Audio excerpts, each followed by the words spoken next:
3 నెలలు కొనసాగిన తర్వాత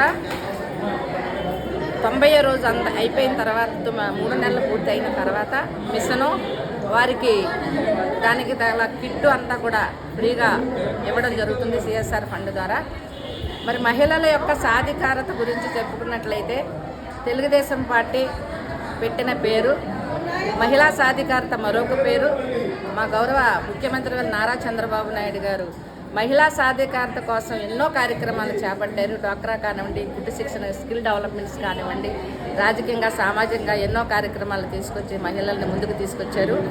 అలాగే ఈ యొక్క రాజమండ్రిలో ఈ యొక్క నియోజకవర్గంలో మా గౌరవ శాసన ఆదిరెడ్డి శ్రీనివాస్ గారు గతంలో మరి రాష్ట్ర వ్యాప్తంగా నారా చంద్రబాబు నాయుడికి తెచ్చిన కుట్టు సెక్షన్లు 7 సెంటర్లు తీసుకొచ్చారు. అవే కాకుండా సిఎస్ఆర్ ఫండ్ ద్వారా మరి ఈరోజు 100 మంది మహిళలకు 8 వార్డుల నుంచి ఎంచి పేద మహిళలకు ఇవ్వడం జరుగుతుంది. సిఎస్ఆర్ ఫండ్ ద్వారా ఈ యొక్క కుట్టు మిషన్లే కాకుండా మా గౌరవ శాసనసభ్యులు స్కూల్ డెవలప్మెంట్స్ కానివ్వండి, స్కూల్కి కావాల్సిన పరికరాలు కానివ్వండి, పార్కుల దగ్గర ఎక్కడైనా సరే ఏ పరికరాలు ఎవరికైనా ఏ ఆదాయ పని ఉంటే దాని ద్వారా సిఎస్ఆర్ ఫండ్ ద్వారా మరి అభివృద్ధి కార్యక్రమాలు చేపట్టారు మా గౌరవ శాసనసభ్యులు. ఈరోజు ఆదిరెడ్డి శ్రీనివాస్ గారు మా శాసనసభ్యులు గారు 100 మంది కుటుంబాలు బాగుపడుతున్నాయి.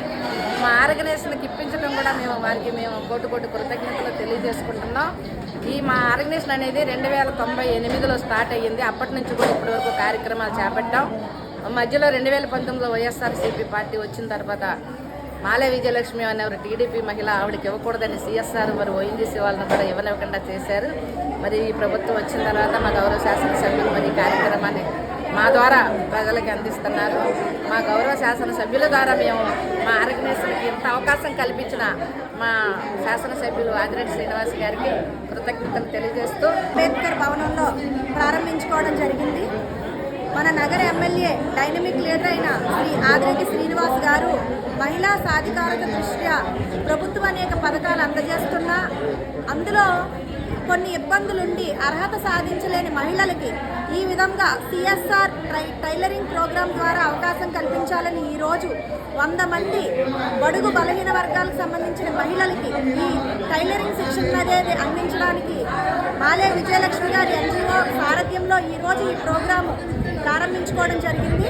ఇక్కడ టైలరింగ్ తీసుకున్న 100 మంది మహిళలు కూడా తమ జీవనోపాధిగా టైలరింగ్లో తరఫీదు పొంది ప్రావీణ్యం సాధించి తమ కుటుంబం ఆర్థికంగా కూడా మెరుగుపడే దిశగా వాళ్ళందరికీ అవకాశం కల్పించిన ఆదిరెడ్డి శ్రీనివాస్ గారికి ప్రత్యేక ధన్యవాదాలు తెలియజేసుకుంటూ ఈ కార్యక్రమానికి సహకరించిన ప్రతి ఒక్కరికి కూడా ధన్యవాదాలు తెలియజేసుకుంటున్నాం.